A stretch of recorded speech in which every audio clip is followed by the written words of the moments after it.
Donc, moi, dans le fond, je suis à ma deuxième année de doctorat en études québécoises à l'UQTR, sous la direction de Julien Prudhomme et Sandra Harrison. Puis, je viens vous montrer, dans le fond, des résultats qui sont tirés de mon mémoire de maîtrise publié en 2019. Je me partis un timer, moi, avec.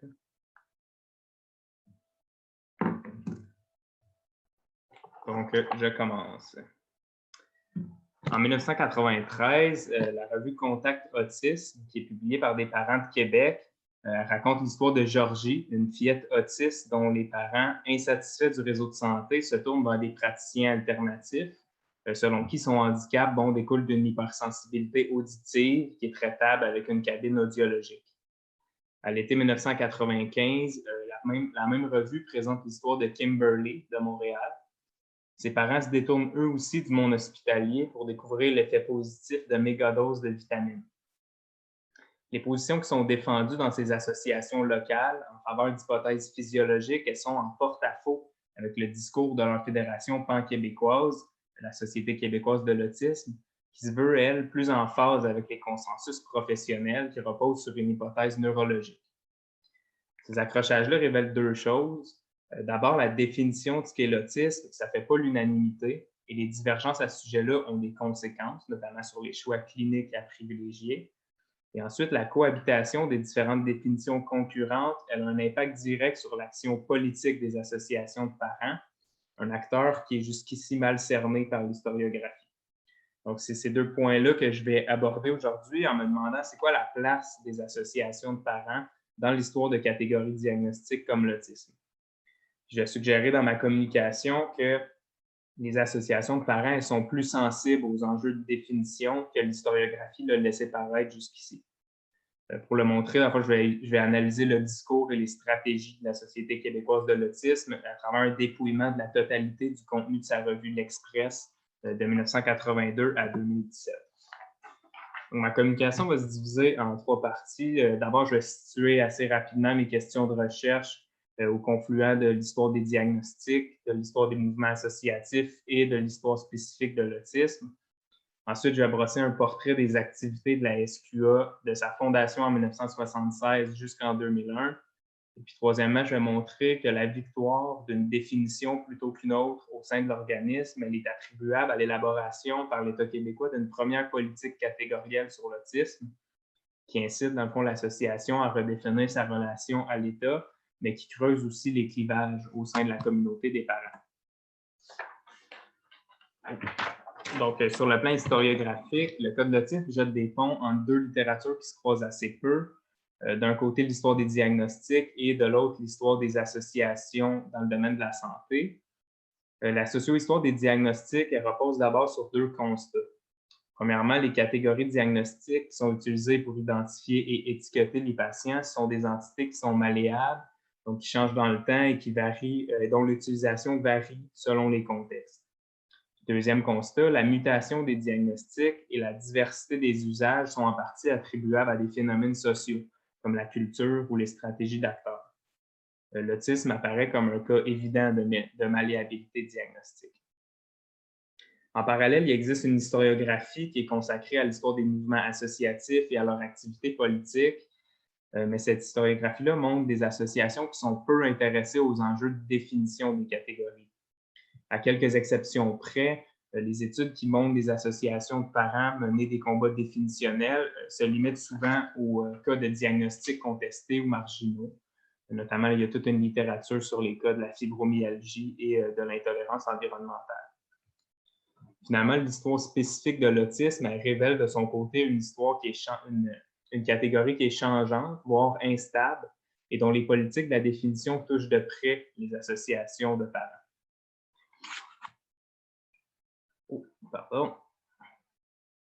La signification et la portée du diagnostic ne cessent de se transformer depuis les premières formulations du concept au début du 20e siècle jusqu'aux plus récentes redéfinitions du manuel diagnostique et statistique des troubles mentaux, donc le DSM. Les multiples redéfinitions de l'autisme, elles ont toutes en commun d'assouplir ou de rendre plus fluides les frontières de l'autisme, ce qui favorise à chaque fois l'application du diagnostic à un plus grand nombre d'enfants. À l'échelle mondiale, la prévalence de l'autisme chez les enfants de 4 à 17 ans elle passe de 0,04 à près de 2 entre 1972 et 2018.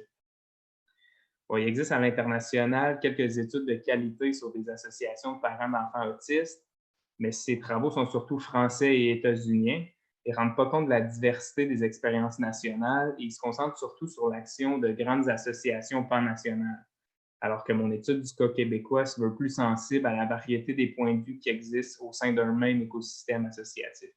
Donc, comme on va le voir un petit peu plus tard, les associations nationales et locales ne tiennent souvent pas le même discours sur la définition de l'autisme et sur les interventions à privilégier. La mutation de l'autisme s'accompagne d'un intérêt politique grandissant pour le trouble, pour ses causes et pour les façons de l'encadrer. Au Québec comme ailleurs, les associations qui sont dédiées à des troubles de santé spécifiques foisonnent et se politisent. C'est dans ce contexte-là qu'apparaît en 1976 la Société québécoise de l'autisme. À ses débuts, donc dans le Québec des années 1980, le monde de l'autisme se caractérise par la quasi-absence d'une offre de services catégorielle, donc c'est-à-dire là, des services qui sont dédiés spécifiquement aux enfants qui ont reçu le diagnostic d'autisme. D'un côté, le réseau de la santé fonctionne de façon générale sur une base catégorielle, mais il offre à ce moment-là peu de services à la clientèle autiste qui est encore peu nombreuse. Le réseau scolaire, lui, prévoit pour les enfants à besoins spéciaux une approche à des fins d'intégration et de normalisation qui se veut non catégorielle. Donc, en l'absence d'alternative, jusqu'à la fin des années 1990, la SQA, elle emprunte cette voie-là et elle fait dans sa revue L'Express la promotion de l'intégration scolaire. Dans ce contexte-là, la question définitionnelle, elle occupe peu de place dans le discours de la SQA. Le sujet est abordé peut-être en moyenne une fois par année, de façon éparpillée et au gré d'interventions individuelles, sans vraiment témoigner d'un mouvement concerté en faveur d'une définition particulière. Donc, les incertitudes quant à la définition de l'autisme, elles ne sont pas encore chargées d'un sens politique fort. C'est une situation qui change assez brusquement à partir du numéro du printemps 1998. Donc, à partir de ce moment-là, l'Express accorde une importance nouvelle au débat sur les causes et sur la définition de l'autisme. La revue se fait à ce moment-là le porte-voix d'une définition exclusive, adoptée de façon concertée par les dirigeants de la SQA, qu'on pourrait qualifier de définition physiologique de l'autisme. De 1998 à 2001 seulement, l'Express publie une vingtaine d'articles dont l'objet principal est l'affirmation et la défense de cette définition-là, qui voit l'autisme comme la conséquence de difficultés physiques, notamment des systèmes immunitaires et digestifs. Donc, selon cette hypothèse-là, l'autisme, c'est quelque chose qui est causé et qui n'est pas inné. La SQA, de 1998 à 2001, s'appuie beaucoup sur les travaux du gastro-entérologue Andrew Wakefield et du groupe de recherche états-unien Defeat Autism Now, le DAN, selon qui la rapide croissance de la prévalence de l'autisme s'explique par l'intensification de facteurs physiques externes, identifiant notamment au passage la vaccination comme étant une des principales causes de l'augmentation. Cette prolifération des articles qui parlent d'autisme en termes physiologiques correspond à une forte politisation des enjeux de définition. Dans la revue, le soutien à une définition physiologique accompagne maintenant la promotion active de méthodes d'intervention qui sont cohérentes avec cette définition-là. Donc, on va notamment beaucoup parler de diètes spécifiques, de prise de suppléments alimentaires ou d'adoption de calendriers de vaccination alternatifs. L'adhésion à la définition physiologique et aux interventions qui en découlent, elle engendre aussi des tensions avec les professionnels de diverses spécialités qui défendent plutôt une définition neurologique de l'autisme qui est véhiculée par le DSM. L'Express met abondamment en scène cette relation conflictuelle entre les parents et les professionnels. L'extrait suivant, que j'ai choisi pour mon titre, qui est très senti, est un bon exemple du discours qui est relayé dans la revue à ce moment-là. Je cite: « Ma position n'est certainement pas d'attendre 30 ans avant qu'un tout-puissant comité médical décrète, après de longues années d'attente, que tel ou tel traitement peut enfin être proposé au peuple. » Fin de la citation. Donc, l'insistance de l'Express sur ces tensions entre les parents et les professionnels, elle survient dans un contexte historique précis. Au fil des années 1990, l'explosion de la population autiste soulève l'intérêt de divers professionnels de la santé qui sont désormais prêts à desservir cette clientèle-là sur une base catégorielle. Donc, certains établissements de soins vont créer des services qui sont dédiés, ce qui fait apparaître des nouveaux rapports de pouvoir autour des enfants autistes. Comme les parents interagissent avec des professionnels désireux de s'imposer comme experts, adhérer à une définition physiologique ou neurologique de l'autisme a dès lors plus d'impact sur l'intervention et prend un sens politique. À ce moment-là, pourtant, adhérer à la vision neurologique des professionnels, ça ne garantit pas aux parents l'accès à des services plus structurés, parce qu'il n'y en a pas encore. Donc, il y a beaucoup de parents qui vont juger qu'adhérer à la vision des professionnels, ça résulte en fait seulement en une perte de leur propre pouvoir sur la prise en charge de leur enfant sans avoir d'autres plus-values. Bref, l'émergence de quelques services catégoriels au fil des années 1990 rend l'enjeu définitionnel plus sensible, en intensifiant notamment le lien entre définition et service, mais l'absence d'une offre structurée, elle n'incite pas particulièrement les parents à adhérer aux définitions des professionnels. C'est une situation qui change avec l'élaboration de la politique provinciale Un geste porteur d'avenir, qui est amorcée en 2001. Donc, étonnamment, la définition physiologique de l'autisme que défendait la SQA entre 1998 et 2001 disparaît des pages de l'Express aussi rapidement qu'elle y était arrivée. À partir du début de 2002, les articles qui sont publiés adoptent au contraire une définition clairement neurologique qui présente l'autisme comme un trouble inné résultant de déficits qui sont inscrits dans la structure du cerveau et qui ne peuvent pas être attribués d'emblée à des causes externes. Ce brusque changement de cap résulte d'un tout aussi brusque changement de garde à la tête de la SQA et de l'Express, avec l'arrivée à la tête de l'association de nouveaux acteurs et surtout le départ des défenseurs les plus actifs de la définition physiologique qui était présentée plus tôt. Les rapports d'activité montrent que l'association voit aussi sa situation financière se modifier. Même si le financement reste un défi, l'association obtient à partir de ce moment-là des sommes supplémentaires auprès de divers organes gouvernementaux. Ce financement-là accompagne le développement de relations qui sont plus suivies entre l'association et l'appareil d'État. C'est une tangente qui est conforme aux transformations plus générales du secteur communautaire depuis les années 1990, tant au Québec que dans le reste du Canada. L'association défend donc désormais l'idée d'une origine neurologique.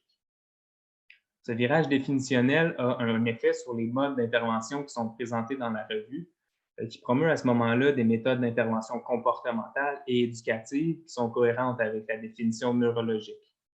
L'association fait surtout la promotion de l'approche d'intervention comportementale intensive, qui est l'ICI, parfois évoquée dans l'Express au début des années 1990, puis complètement évacuée en 1998 et 2001. L'ICI est désormais présentée après 2002 comme la principale méthode de prise en charge de l'autisme. Des témoignages de parents vont être régulièrement mobilisés dans la revue pour en faire la promotion. Par exemple, je cite une mère qui témoigne des progrès de sa fille. Le temps que Sophia a passé au sein du programme d'intervention comportementale intensive a été une grâce pour elle. Les apprentissages auxquels le ICI a donné lieu sont éternels, puisque même aujourd'hui, elle s'y réfère encore. Ce qui est intéressant de mentionner, c'est que les méthodes comportementales, elles ont en commun la reconnaissance accrue de l'expertise des parents et de l'importance de leur prise en charge, de leur participation dans la prise en charge de leur enfant. Cette reconnaissance de l'expertise parentale, pour reprendre la formule qui s'impose à ce moment-là, elle est centrale à l'adhésion nouvelle de la SQA aux définitions neurologiques de l'autisme. Alors que l'Express de 1998 à 2001 insistait beaucoup sur les tensions entre les parents et les professionnels, à partir de 2002, la revue met en scène une situation qui est beaucoup plus positive. D'abord, l'Express insiste sur la reconnaissance formelle de l'expertise des parents par des représentants de l'État ou du réseau public. Elle va, par exemple, publier des articles qui sont signés par des représentants des ministères de la Santé et de l'Éducation, qui promettent notamment que les parents seront désormais reconnus comme des experts de l'autisme et de leur propre enfant. L'Express publie aussi plusieurs témoignages de parents qui mettent en scène une amélioration des relations avec les professionnels. Le virage rapide des positions de la SQA confirme une chose. En 2002, comme en 1998, l'adoption d'une définition de l'autisme plutôt qu'une autre prend un sens politique fort. Donc, comment on explique un si rapide changement de cap sur la définition diagnostique et sur les modes de prise en charge à partir de 2002? Bien, j'estime que la raison est en grande partie politique. Parce que la position qu'adopte l'association en 2002, elle correspond à celle que préconise le ministère provincial de la Santé et des Services sociaux, qui entame à ce moment-là l'élaboration d'une première politique québécoise structurée, catégorielle, consacrée à l'autisme. La politique de 2003, dont les travaux ont débuté en 2001 et ont impliqué une participation parentale, elle constitue un moment clé dans l'histoire de l'autisme au Québec. Elle pose 3 jalons importants pour l'histoire qui est racontée ici. Premièrement, la politique établit sans équivoque que l'autisme est un trouble d'origine neurologique. Deuxièmement, le ministère préconise les interventions comportementales et éducatives. Et troisièmement, il officialise la reconnaissance du rôle des parents dans la prise en charge de leur enfant, affirmant, et je cite, que les parents sont les premiers responsables du développement de leur enfant et ils sont ceux qui le connaissent le mieux. C'est bon pour le temps, merci. On voit bien donc que la SQA cherche, à partir de 2002, à ajuster son discours à celui du gouvernement. Cette convergence de vues entre le ministère et la nouvelle direction de l'association, elle a un caractère qui est politique. Donc, pourquoi, à partir de ce moment-là, les parents décident d'investir une définition qu'ils avaient boudée entre 1998 et 2001? C'est justement parce que cette fois-ci, le ministère relie clairement définition neurologique de l'autisme et reconnaissance de l'expertise parentale. Donc, c'est ça qui donne aux parents une raison supplémentaire d'adhérer à la vision neurologique de l'autisme. C'est au moins ce qui semble justifier le changement de garde à la tête de la SQA en 2002. Ça stimule aussi une réorientation assez significative de l'activité politique de l'association dans les années qui suivent. Le début des travaux ministériels en 2001 inaugure une nouvelle ère pour l'association pour qui le rapport aux politiques gagne en importance. À partir de ce moment-là, l'association délaisse les services directs, qui étaient sa raison d'être pour les premières décennies d'existence, au profit d'efforts accrus de lobbying qui sont fort valorisés dans la revue L'Express. La relation étroite entre ce nouveau rapport aux politiques et l'adhésion à une définition neurologique de l'autisme est encore plus évidente quand on compare cette évolution de la SQA avec celle des chapitres locaux qu'elle fédère. Bon, contrairement à la SQA, les chapitres locaux ne cultivent pas de relations politiques suivies avec le ministère et se montrent beaucoup moins intéressés à adhérer à la définition neurologique de l'autisme, comme en témoigne notamment la citation que vous voyez à l'écran. Des coups de sonde dans le discours des associations de Montréal et Québec suggèrent que ceux-ci demeurent dans la dynamique qui était celle de la SQA entre 1998 et 2001.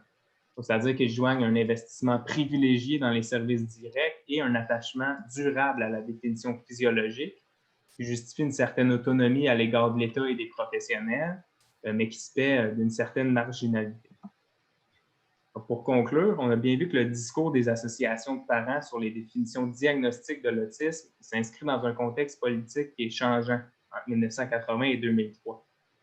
Si la place que prennent les enjeux de définition dans le discours de la Société québécoise de l'autisme est faible en l'absence d'une offre de service dans les décennies 1980 et 1990, l'élaboration d'une première politique structurée qui est dédiée spécifiquement à l'autisme au début des années 2000 pousse les parents à investir ces enjeux-là de façon plus marquée.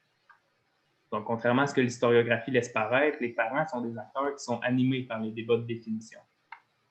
Les trajectoires perceptibles dans le discours de l'Express nous informent aussi des incertitudes et des stratégies qui entourent la malléabilité du diagnostic d'autisme au Québec des années 1980 jusqu'au début des années 2000. C'est une question qui est d'importance parce qu'au Québec, et c'est la même chose ailleurs, la prévalence de l'autisme s'est tant accrue que ces politiques de la définition pèsent désormais lourd sur les politiques de la santé tout court. Pour la seule année scolaire 2015, la prévalence est de 1 élève sur 70, ce qui donne près de 15 000 élèves en formation régulière au Québec. Enfin, le Code de l'autisme au Québec révèle que le choix par les professionnels et les États de privilégier une offre de services catégorielle accentue la signification politique que prennent les diagnostics. L'élasticité des diagnostics, la circulation de définitions concurrentes dans l'espace public et leur réception diverse au sein de la société civile deviennent alors des enjeux qui sont éminemment politiques et dont la situation des associations de parents offre un bon indicateur. Donc, je vous laisse une bibliographie pour référence. Merci beaucoup.